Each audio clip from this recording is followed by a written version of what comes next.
It began on a sweltering July evening in Atlanta, Georgia, when 42-year-old Darren Hall walked into a small, dimly lit convenience store on the corner of Peachtree Street.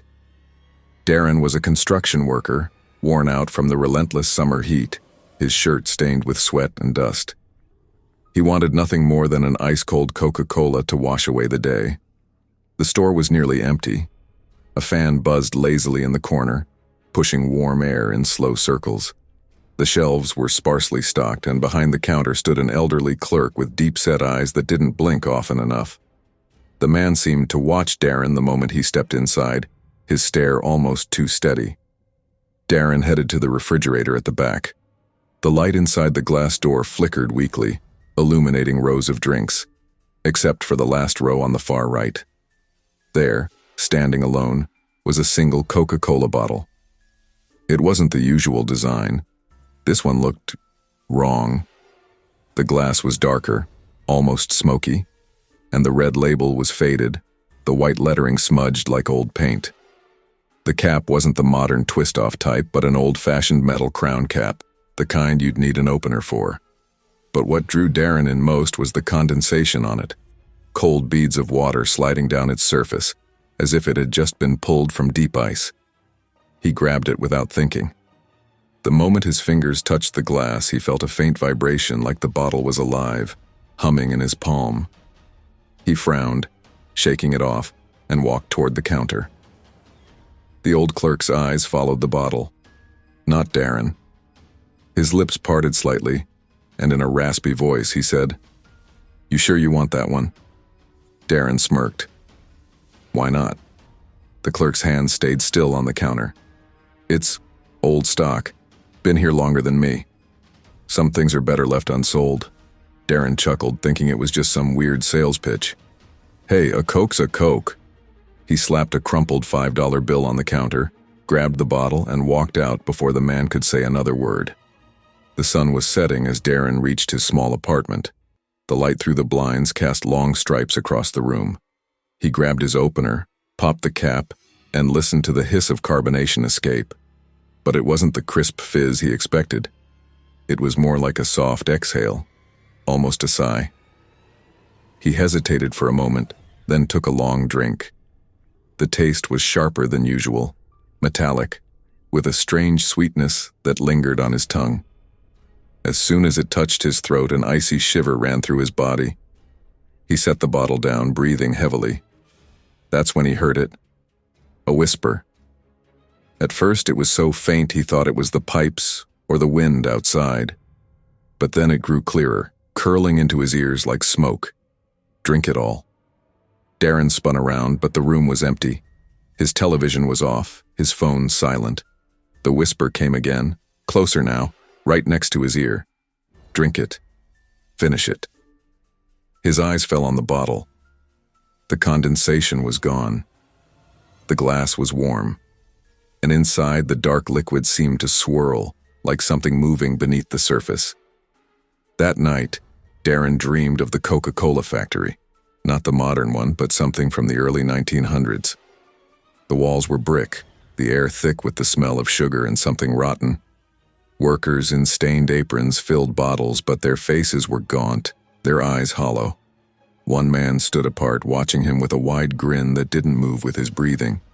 In his hands was the same bottle. When Darren woke, his throat was bone dry, and his lips tasted of metal. The bottle was still on his table, but it wasn't half empty anymore. It was full again. Over the next 3 days, the whispering became constant. He'd hear it at work, in the shower, even in the middle of conversations. "Drink. Finish it." His co-workers noticed he was pale, his hands shaking. One morning, he woke with dried brown stains on his pillow, cola, thick and sticky, leaking from his mouth in the night. On the fourth night, Darren gave in. He sat in the dark, holding the bottle in both hands, and drank. The liquid was colder than ice, so cold it burned. It slid down his throat in thick gulps, and with each swallow, the whisper grew louder until it was screaming in his skull. When the last drop was gone, he froze. The glass was empty, but the bottle felt heavy. He looked down. Something inside was pressing against the glass from the inside.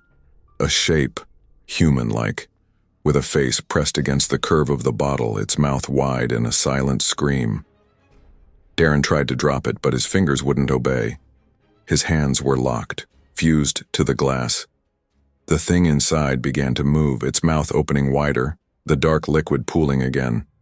And then, before he could even scream, it surged upward, straight into his mouth. When neighbors complained about the smell a week later, police broke into Darren's apartment. They found him slumped in a chair, his skin sunken and gray, his lips stained black. On the table sat the Coca-Cola bottle, full again, beads of cold water running down the glass. The cap was back on. The old clerk at the corner store swore he had never seen Darren before. But when the police left, he walked to the back refrigerator. On the far right shelf, alone as always, stood the last bottle, waiting for the next thirsty soul.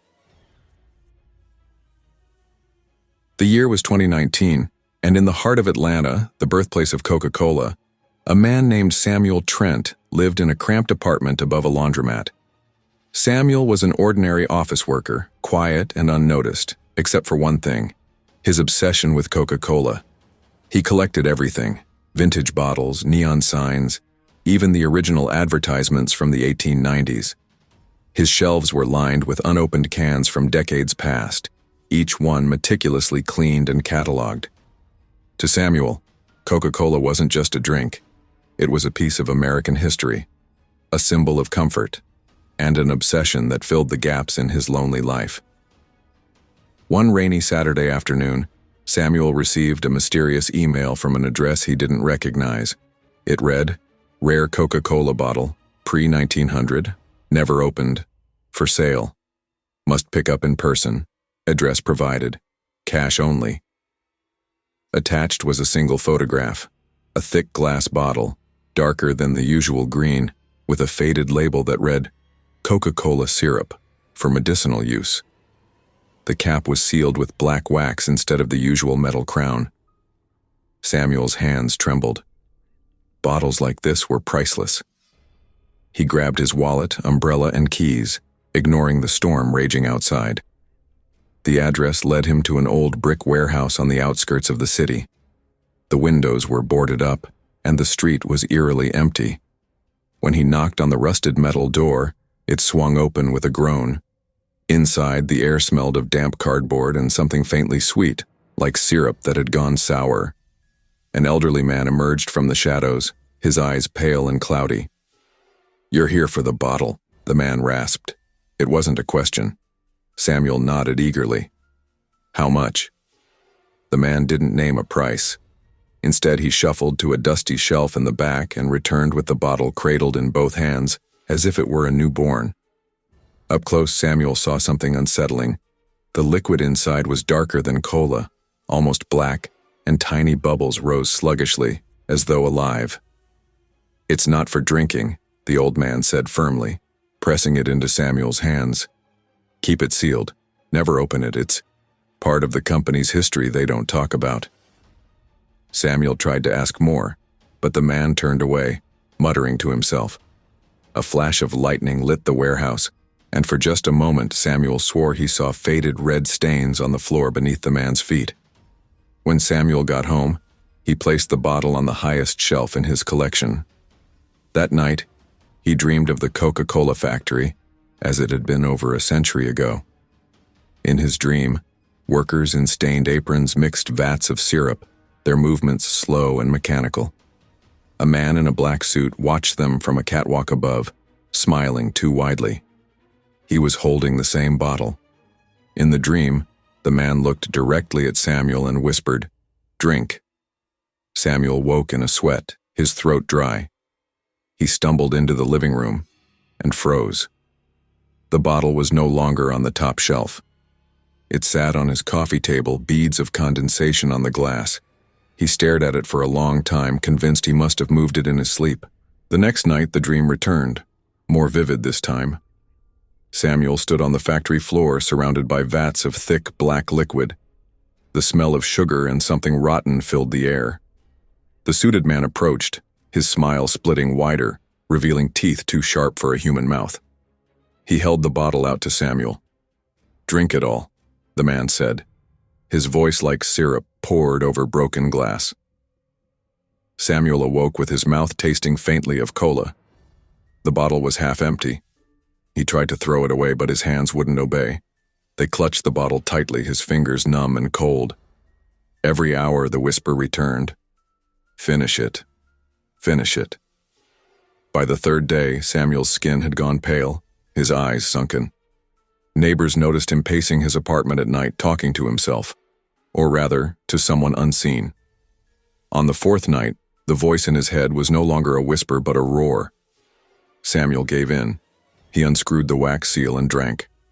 The liquid was colder than ice, burning his throat, coating his tongue with a metallic sweetness. Halfway through, something thick slid against his lips, something with weight and shape. He tried to pull away, but the liquid surged upward, forcing itself into him. His vision went black. When Samuel's landlord entered the apartment a week later, he found the place reeking of sugar and decay. Samuel was slumped in his chair, skin shriveled, eyes wide and glassy. His lips were stained black. On the coffee table sat the bottle, full again. The wax seal was back in place. No one knew where the bottle went after the police left. But sometimes, late at night, in forgotten corners of Atlanta, someone swears they've seen a dark glass Coca-Cola bottle sitting alone on a shelf, cold to the touch, beads of water running down the sides, waiting for the next collector to take it home. It was a cold November morning in Atlanta, the sky heavy with dark clouds that promised rain. Miles Carter stood on the loading dock of his small beverage store, shivering in his coat as the delivery truck backed up to the door. He had been in the business for nearly 15 years, but today's shipment from Coca-Cola felt different from the start. The driver was a pale, thin man with sunken eyes. He avoided Miles's gaze as he slid the back door of the truck open. Inside, stacked neatly among the regular cartons of cans and bottles, was one crate that didn't match the rest. Its wood was dark, the edges scorched as if touched by fire, and the iron nails holding it shut were rusted nearly black. A red wax seal, thick and cracked with age, held the top closed. "What's this?" Miles asked, pointing to the odd crate. The driver's voice was flat. "Special order. Company records say it's yours." Miles frowned. "I didn't order anything special." The driver didn't answer. He simply signed the delivery slip with a shaky hand, pushed the crate toward the dock, and left without another word. The truck's engine roared, and within seconds it was gone, disappearing into the fog that clung to the streets. Miles stared at the crate. The Coca-Cola logo was burned into the wood, not printed or painted, but branded deep, as if by a hot iron. Beneath it, carved in jagged letters, were the words, "Batch 13, do not consume."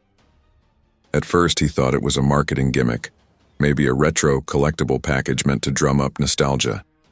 But when he pried open the lid, a sharp metallic smell hit him, mixed with an overpowering sweetness. Inside were 12 glass bottles, each filled with an almost black liquid. The labels were faded, but he could make out the old-fashioned script. Coca-Cola syrup, 1899 formula. Miles picked one up. The glass was ice cold, though the rest of the crate was warm from sitting in the warehouse. Tiny bubbles swirled inside, moving slower than normal carbonation, as though the liquid had weight. He set the crate aside, meaning to call the company later, but customers began arriving and he forgot. That night, as he closed the store, he heard a faint sound, like whispering, from the back room. Thinking it was the old fridge acting up again, he went to check. The room was dark, the only light coming from the tiny window above the crates. The whispering stopped the moment he entered.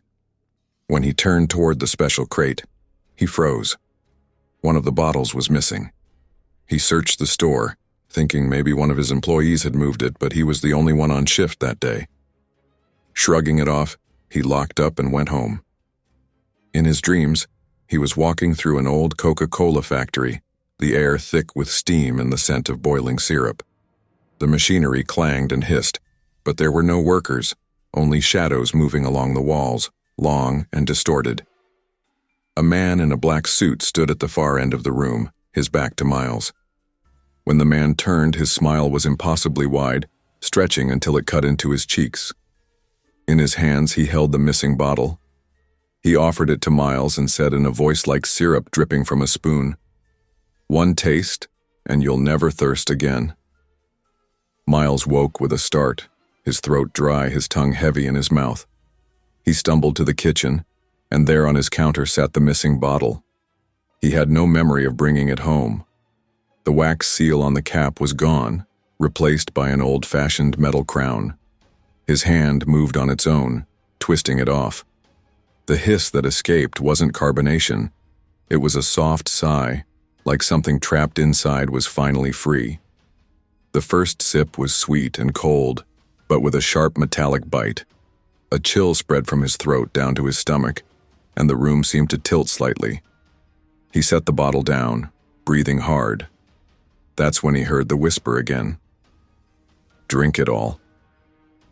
Over the next 3 days, Miles couldn't stop thinking about that bottle. He hid it in the pantry, but every time he walked past the door, he swore he could hear faint knocking from inside. His dreams became worse. Visions of the old factory, the shadows closing in, the man in the suit watching from the catwalk. On the 4th night, he gave in. He drank. The liquid was thicker this time, almost syrupy, coating his tongue and teeth. He felt something wriggle inside the bottle, pressing against his lips, trying to get in. His body convulsed, but his hands wouldn't let go. When it was empty, he collapsed to the floor. His reflection in the oven door showed eyes darker than black, as though the pupils had swallowed the irises entirely. The next morning, he returned to the store, but everything was wrong. The shelves were lined with nothing but the old bottles. The labels were faded, the glass ice cold. Outside, the street was empty, the air heavy with the scent of burnt sugar. In the back room, the crate was full again, 12 bottles waiting. The delivery driver stood beside it, smiling too widely. "Time for the next shipment," he said. When Miles opened his mouth to speak, only thick black liquid poured out. "Now, if you ever order a special Coca-Cola delivery and an unmarked crate arrives with the brand burned into the wood, check the batch number. If it says batch 13, refuse it. Because once you take a bottle, the shipment never ends." The rain had been falling all afternoon in Atlanta, turning the streets into slick black mirrors that swallowed the glow of street lamps. Inside a cramped, cluttered apartment above a pawn shop, 37-year-old Leon Mercer sat hunched over his laptop, scrolling through online auctions. Leon was a Coca-Cola fanatic, not just a casual fan, but an obsessive collector who hunted down every rare bottle, sign, and crate he could find. He wasn't rich, but every spare dollar went into his collection. He had vintage glass bottles from the 1930s, unopened cans from Olympic promotions, and even a rusted vending machine from the 1950s. But tonight, he saw something that made his breath catch. The listing was plain, no flashy description, no seller feedback, just a single photograph. A glass Coca-Cola bottle so dark it looked almost black. The label was torn, but the script was unmistakable, and beneath it, in faded gold letters, were the words Formula 7X, prototype. The price was absurdly low. The location? A warehouse just outside the city. The seller offered no shipping, local pickup only. Leon messaged the seller immediately. The reply came back within minutes. "Come tonight. Cash only." The warehouse sat at the end of a narrow industrial road, its windows boarded, its brick walls streaked with decades of grime. The only light came from a flickering bulb over the loading dock. The seller was already waiting, a tall man in a dark overcoat, his skin pale and almost waxy. He didn't introduce himself. Instead, he pulled a wooden crate from the shadows and pried it open. Inside, surrounded by straw, was the bottle from the photo. The glass was cold to the touch, beads of moisture clinging to it as though it had just been pulled from ice. But Leon noticed something strange. The condensation didn't slide down the sides. It just sat there, unmoving, like tiny pearls glued to the surface. "You know what this is?" the man asked, his voice low and deliberate. Leon nodded eagerly. "Early prototype, probably from the original factory." The man's lips curled slightly, not into a smile, but something sharper. "This isn't just a piece of history. It's part of the company's beginnings, the real beginnings." Leon laughed nervously. "And you're selling it for $200? The man pushed the crate toward him. "Take it, but don't drink it." Leon's curiosity prickled at those words. He paid, took the crate, and drove home through the rain, the bottle resting on the seat beside him. Every so often he thought he heard a faint fizzing sound, not the sharp hiss of carbonation, but a slow, deliberate bubbling like something breathing underwater.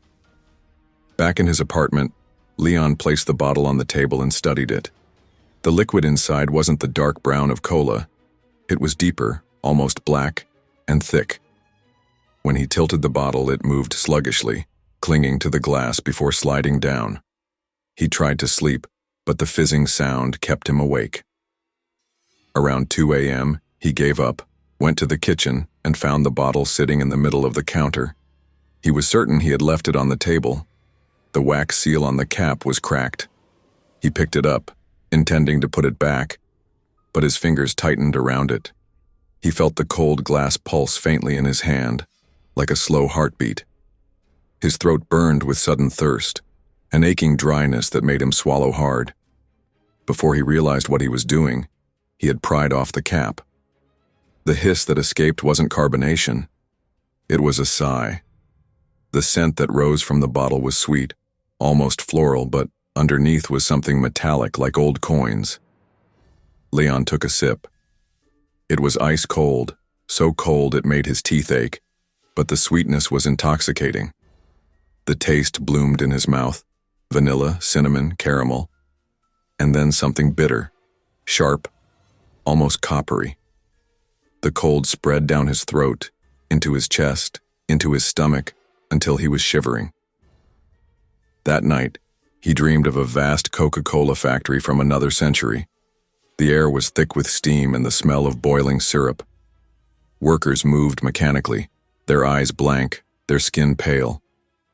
In the center of the floor stood a massive vat, its surface black and bubbling. A man in a black apron stood beside it, stirring slowly with a long wooden paddle. He looked up at Leon and smiled with teeth that were too long. In his other hand, he held a glass bottle identical to the one Leon had just opened. "Drink," the man whispered, his voice carrying over the hiss of the steam. "Finish it, and you'll be part of us forever." Leon woke with his mouth sticky and sweet. The bottle on his nightstand was half empty. He didn't remember drinking more. Over the next 3 days, the thirst worsened. Water didn't help. Regular Coke tasted flat and dead. Only the black bottle could quench it, and each sip made the dreams stronger. He began seeing flashes while awake. Workers from the dream standing in his apartment, their heads jerking slightly as though they were listening to some far-off rhythm. On the fourth night, the voice in his head was constant. "Finish it. Finish it."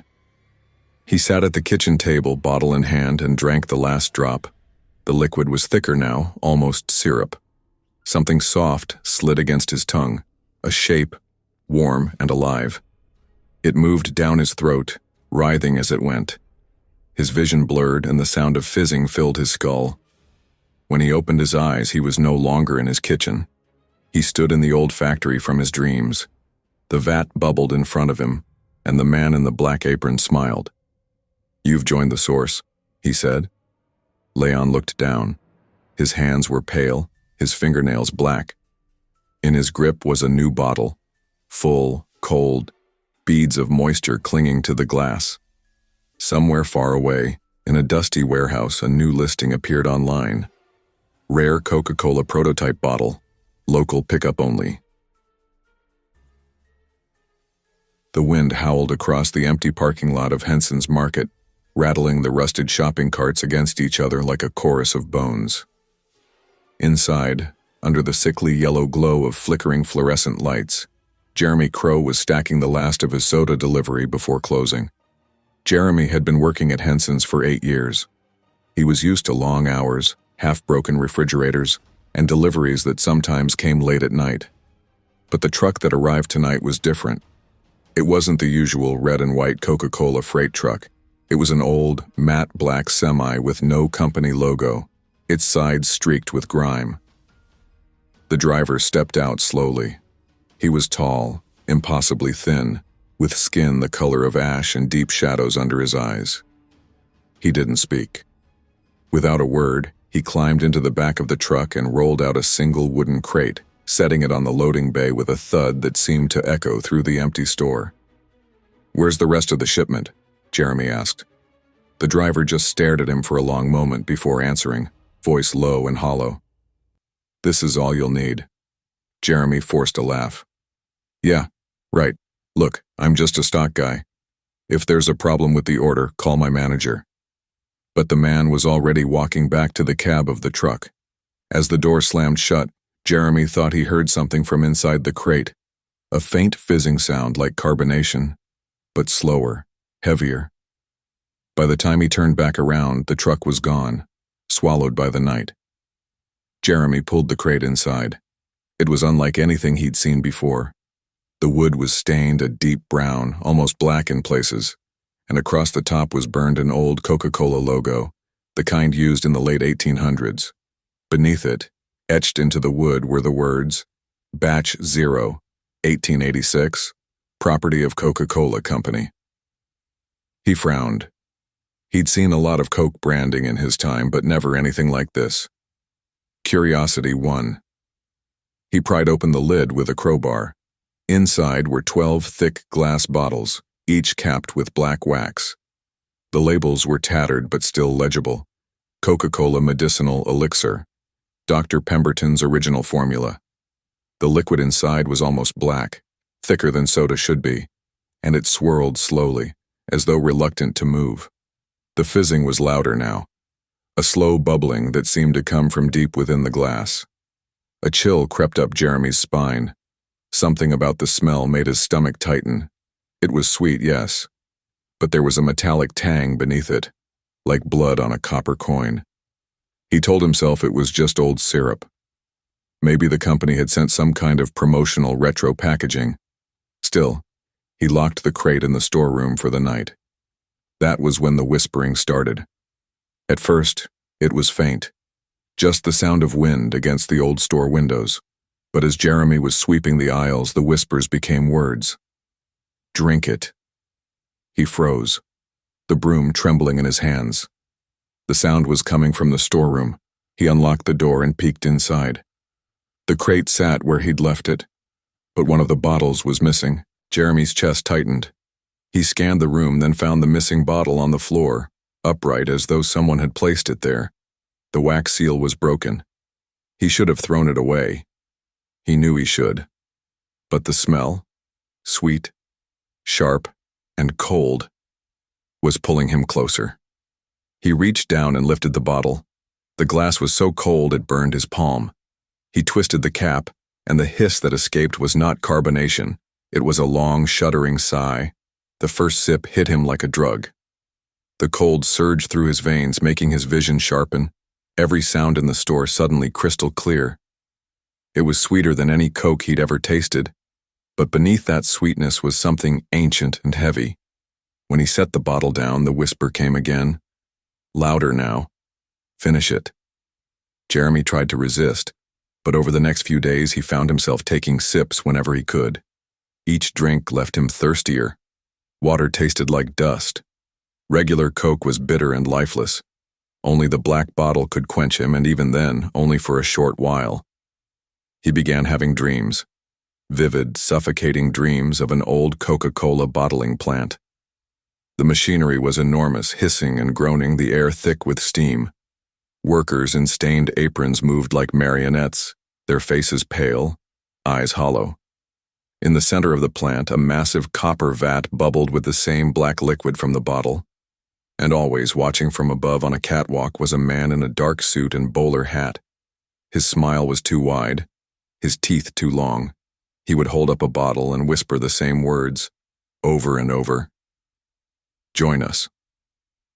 One night, Jeremy woke to find the bottle sitting on his chest, ice cold and full again. His mouth ached with thirst. He drank. The liquid was thicker now, coating his tongue like syrup. Something soft and writhing slid against his teeth, forcing its way down his throat. He gagged, but his hands wouldn't let go of the bottle. When it was empty, he collapsed to the floor, gasping. His reflection in the glass doors of the refrigerator showed eyes as black as the liquid he'd swallowed. The next day, Henson's Market didn't open. When the police arrived to investigate the store's sudden closure, they found it deserted. Every shelf was lined with the same black bottles. The air was heavy with the scent of burnt sugar and something rotting beneath it. In the storeroom, the crate was full again. 12 bottles, each capped with black wax.